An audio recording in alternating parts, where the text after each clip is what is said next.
નમસ્તે, ડૉક્ટર અક્ષયગીરી ગોસ્વામી। રાજ્ય સરકાર દ્વારા દર વર્ષે આરોગ્ય અને પરિવાર કલ્યાણ વિભાગ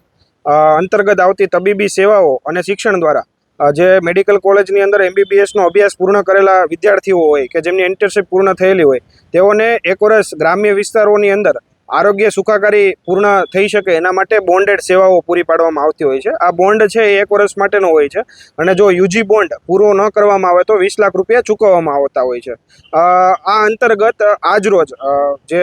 આરોગ્ય અને પરિવાર કલ્યાણ વિભાગની તબીબી સેવાઓ દ્વારા છે એ બોન્ડની ફાળવણી માટેની ચોઇસ ફિલિંગની પ્રક્રિયા ચાલુ કરવામાં આવેલી। ગુજરાત સરકારના સરકારી મેડિકલ કોલેજ, ખાનગી મેડિકલ કોલેજ અને GMERS મેડિકલ કોલેજની અંદર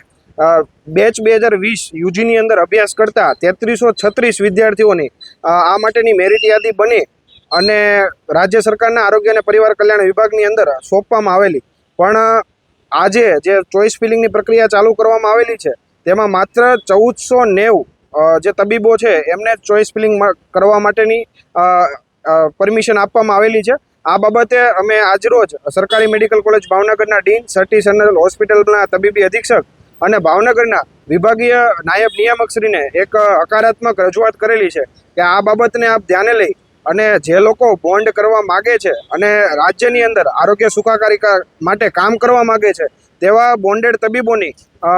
માટે અમને જો એલિજિબલ કરવામાં આવે, આમાંથી 1490માંથી ઘણા બધા વિદ્યાર્થીઓ એવા છે કે જે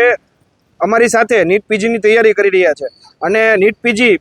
30 ઓગસ્ટ 2026ના રોજ હોય અને તેઓ નીટ પીજીની અંદર જ તૈયારી કરવા માગતા હોય અને બોન્ડની સેવા માટે એ લોકો બીજા રાઉન્ડની અંદર ભાગ લેવા માગતા હોય તો ચોક્કસપણે એમને પણ બીજા રાઉન્ડની અંદર ભાગ લેવા દેવામાં આવે। અને આ ઉપરાંત જે લોકોને ચોઇસ ફિલિંગ માટે એપ્લિકેબલ નથી કર્યા, એટલે કે એમને પરમિશન નથી આપવામાં આવી, તો એવા લોકોને જો સરકારશ્રી દ્વારા હકારાત્મક વિચારણા કરીને એઓને એપ્લિકેબલ કરવામાં આવે તો મને લાગે છે કે ચોક્કસપણે આરોગ્ય સુખાકારી માટેનું જે રાજ્ય સરકારનું એક બીડું છે એ ખૂબ સારી રીતે સૌ થઈ શકે એમ છે। અસ્તુ, ભારત માતા કી જય।